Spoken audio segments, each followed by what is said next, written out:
Dieses Video wird dir präsentiert von helden.de, deinem zuverlässigen Partner für Fahrrad- und E-Bike-Versicherungen. Mit dem Heldencode aus der Videobeschreibung sparst du zusätzlich noch den ersten Monatsbeitrag und unterstützt dadurch diesen Kanal Fahrradstadt Hamburg. Ja, das soll scheinbar eine Kreuzung sein. Also oder eine Autobahnauffahrt. Also ich würde es vielleicht als Autobahnauffahrt irgendwie suggerieren. Oder keine Ahnung. Wir werden es gleich sehen, was es sein soll. Wir schauen mal. If you designed a brand new interchange and consistently saw drivers doing this, would you be happy with your design? This interchange in Florida went through a complete redesign 2 years ago, and while you're probably thinking this looks like a fairly normal interchange, when viewed from above, it is. Was machen die? Wo fahren die? Über die Sperrfläche? Hä? Ach so, zu spät gerafft oder wie? Der hat das zu spät gemerkt und ist dann einmal quer rüber, weil er das nicht gerallt hat oder was? Scheint ja so zu sein. If you designed a brand new interchange and consistently saw drivers doing this, ja, okay. Ja. Jetzt habe ich es gesehen. Ja. If you designed a brand new interchange and Ja, hier, Madden quer über den Radweg. Auch den Radweg hier, ne? Gottes Willen, wer will denn da mit dem Fahrrad fahren? Never ever würde mich da irgendjemand hinkriegen.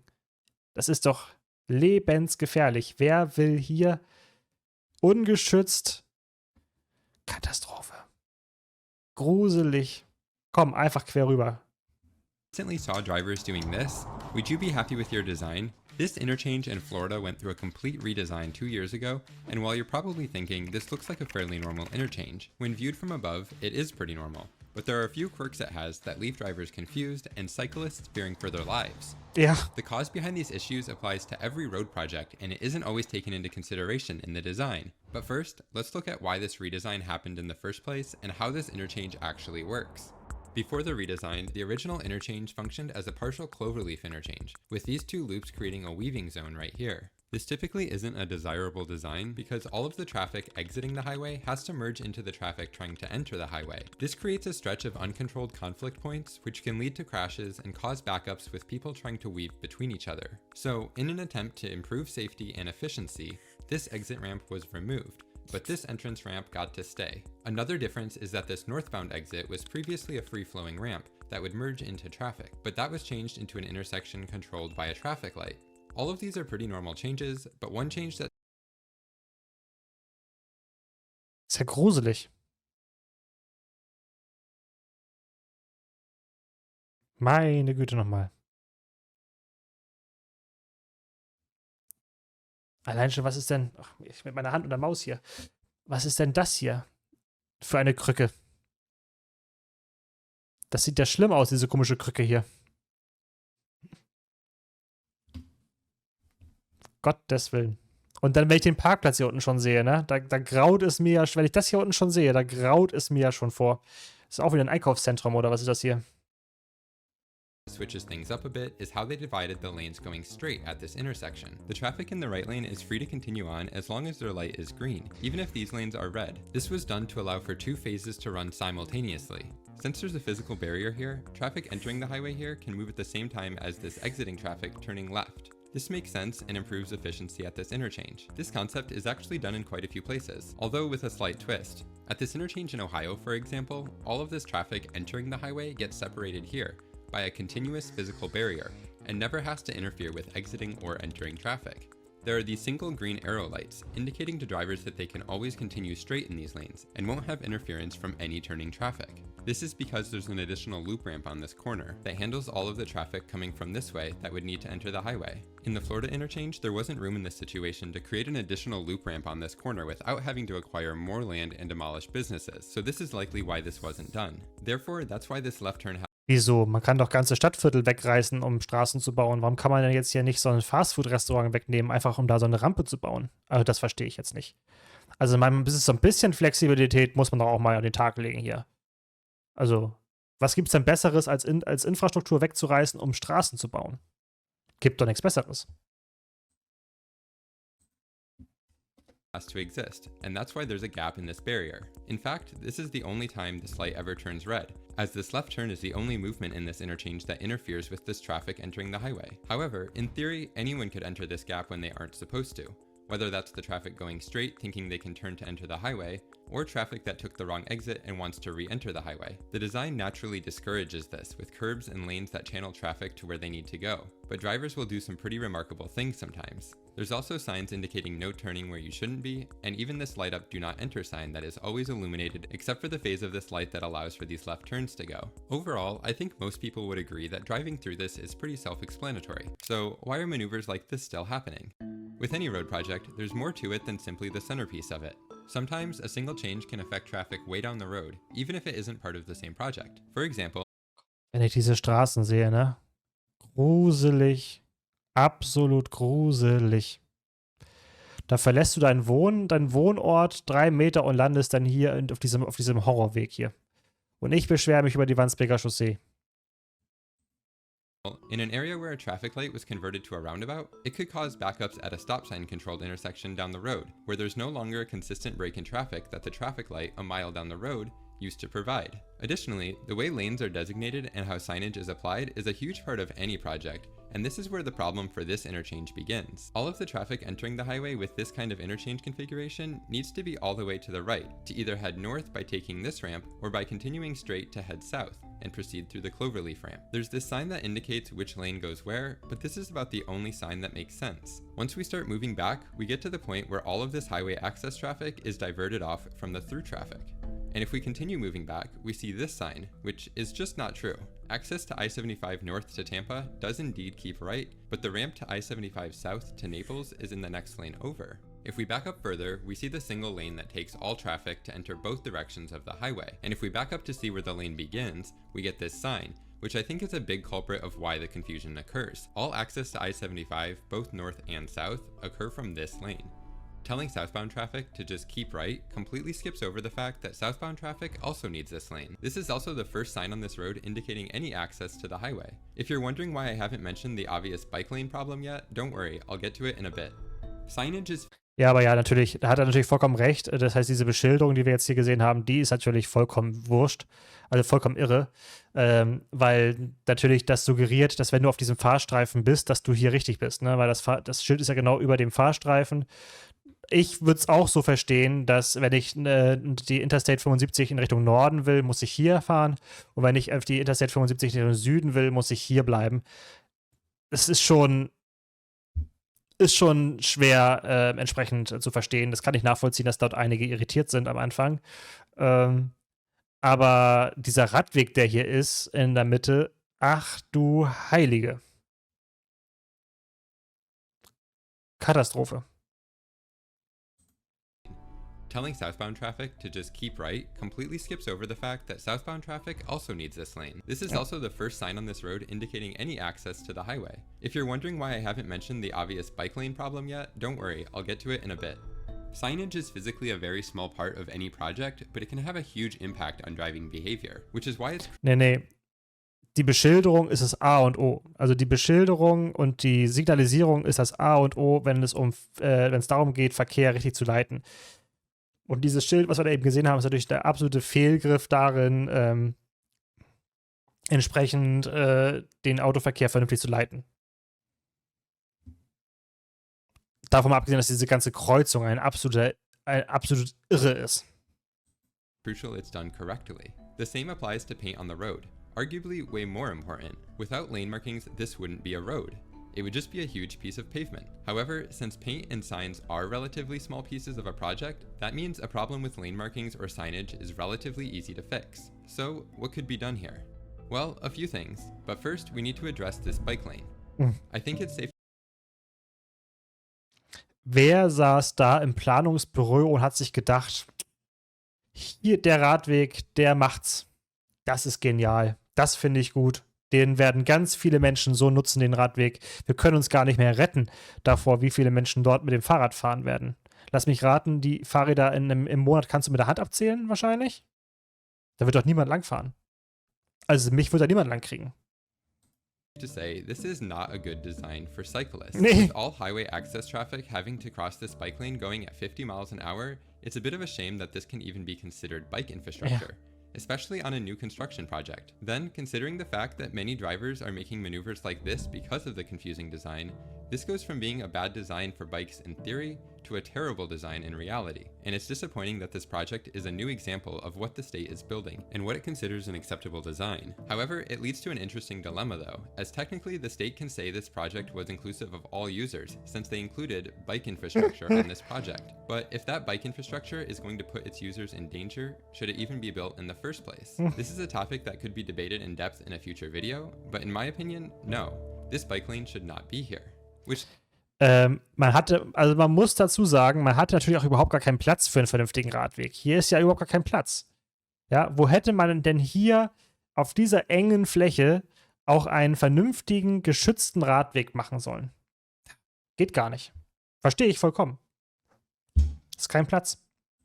leads us back to the problem. What can we do to improve this interchange now that it's built? Keep in mind, this is to imagine modifications to the existing infrastructure to show realistic changes that could actually make a difference. There could be better solutions if the entire thing was just demolished. However, that just isn't realistic. The state just spent millions of dollars constructing this, and the political... Was hat das Ding gekostet? 80 Millionen Dollar. 80 Millionen Dollar. Was könntest du mit 80 Millionen Dollar machen? Wie viel Infrastruktur für Fahrräder kannst du mit 80 Millionen Dollar bauen? Aber allein schon, was ist denn das hier schon wieder? Und hier zu wohnen, ist bestimmt der absolute Spaß. Ist bestimmt angenehm, dort zu wohnen, ne? Bei dem ganzen Lärm.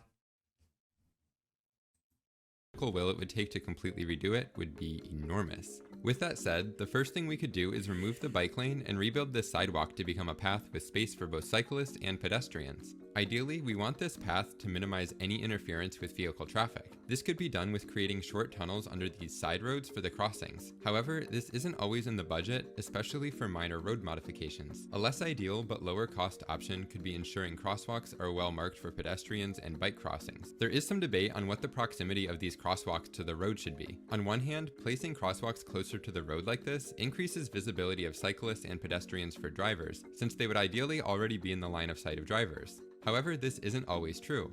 For example, a car turning left here might begin their turn and not see a cyclist approaching from this way. On the other hand, if we move the crosswalk further back, it creates space for drivers to be outside of the intersection and focus on the crosswalk. This also reduces the crossing distance for pedestrians and cyclists. For this example though, let's pretend we have the budget for a tunnel, since that would be the safest option. The path could extend across the entire interchange in the same configuration, preferably with tunnels under the entrance and exit ramps. With the bike lane removed from the road and any bike traffic diverted onto the new bike path, the conflict of vehicle traffic trying to enter the highway while crossing the bike lane would no longer be an issue. We could also change the way these lanes are marked to distribute the highway access between two lanes instead of concentrated into a single lane. By having a separate lane for each direction to access the highway, it would give drivers more space and clarity as to where they need to be, and likely aid with some of the confusion that's currently going on. Additionally, signage could change to clearly and accurately reflect which lane goes where. An additional sign could be added further back as well, indicating to drivers ahead of time that all highway access will be from the right of the road.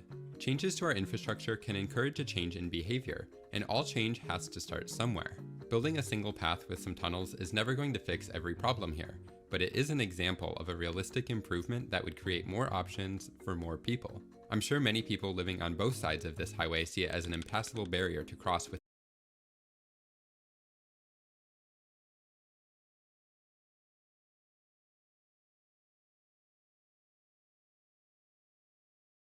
Stell dir vor, du wohnst hier in deinem Einfamilienhaus.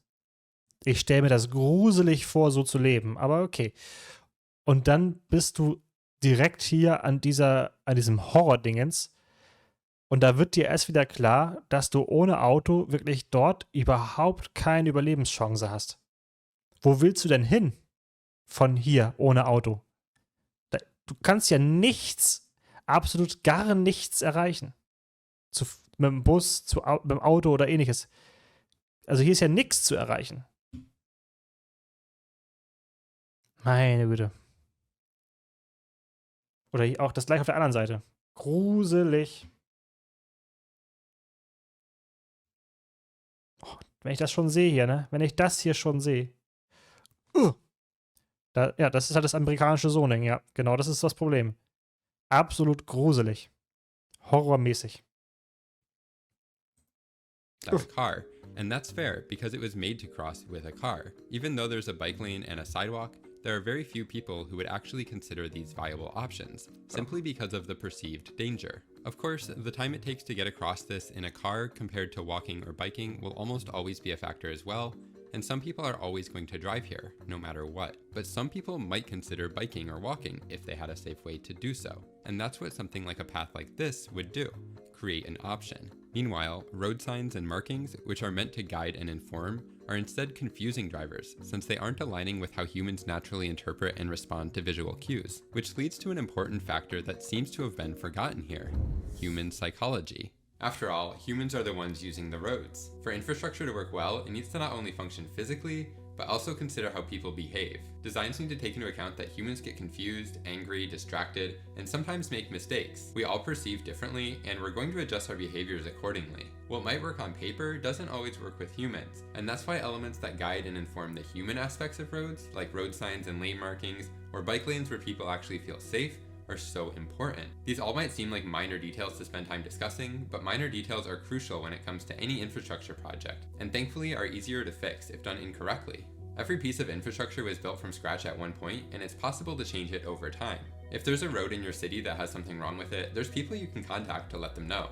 If you live in the US, many roads are maintained by your county. However, some cities maintain their roads as well, and most larger roads, like state roads, US highways, or interstates, are most likely going to be managed by your state. There's a few exceptions here and there, but you can easily contact people from any of these agencies, and even if they don't own that road, they'll likely know who does. You can also contact people in office, specifically those in local government. These are people like your city council members, county commissioners, and representatives. Sometimes messages to road commissions can have a greater impact if they're coming from those in office. One time I contacted my state Department of Transportation about a highway sign that was installed in the wrong spot. They thanked me for letting them know, and the next day there were crews out there removing the sign. It might sound like a silly example, but it goes to show that change is possible. Ja, das ist genau das, was ich auch immer wieder erwähne. Viele Sachen können auch im Kleinen gemacht werden, und das betrifft Deutschland und Hamburg auch ganz im Speziellen. Viele Bezirksämter in Hamburg sind dankbar, wenn sie Hinweise bekommen, und die meisten Bezirksämter in Hamburg setzen auch diese Hinweise zeitnah um. Ich möchte nur erwähnen hier zum Beispiel mein Beispiel in Wandsbek hier mit dem zugeparkten Radweg, weil dort zwar Längsparkplätze ausgewiesen wurden, aber das Querparken nicht verhindert wurde, und deshalb haben alle mal auf der Grünfläche geparkt. Den Hinweis haben sie dankend angenommen, haben dann Holzpfosten versenkt, und seitdem ist der Gehweg frei und entsprechend auch die Grünfläche frei, und die Baumscheiben sind geschützt. Viele Sachen kann man im Kleinen auch machen, indem es einfach nette, freundliche Hinweise an die entsprechenden Bezirksämter gibt. Die setzen einfach auch vieles davon gerne um. Von daher, wenn euch was stört, schreibt das entsprechende Bezirksamt an in Hamburg oder die Ordnungsbehörde entsprechend in eurer Stadt, wie die dafür zuständig ist. Ich weiß nicht, wie das in den anderen Städten entsprechend sortiert ist. Bei uns sind entsprechend dann die Bezirksämter. Die freuen sich wirklich über die Hinweise und gehen denen auch meistens nach.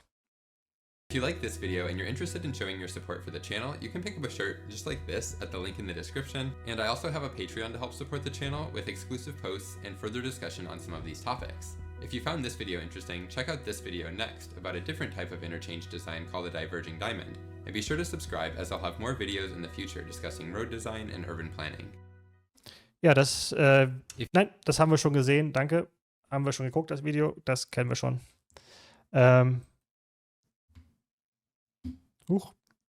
Ich meine, das Video mit der Interchange hier, das haben wir uns schon angesehen. Das kennen wir schon.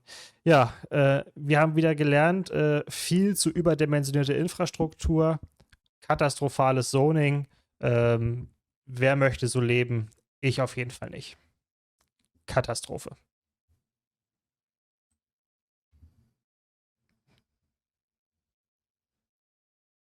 Ja, also, wenn man sich das mal anguckt, da mit diesen Einzelhäusern, die in dem Zoning da in diesem Wohngebiet sind, und du kannst dann nirgendwo mehr hin, ohne dass du Angst hast, totgefahren zu werden. Nee, sorry. Kann ich mir beim besten Willen nicht vorstellen.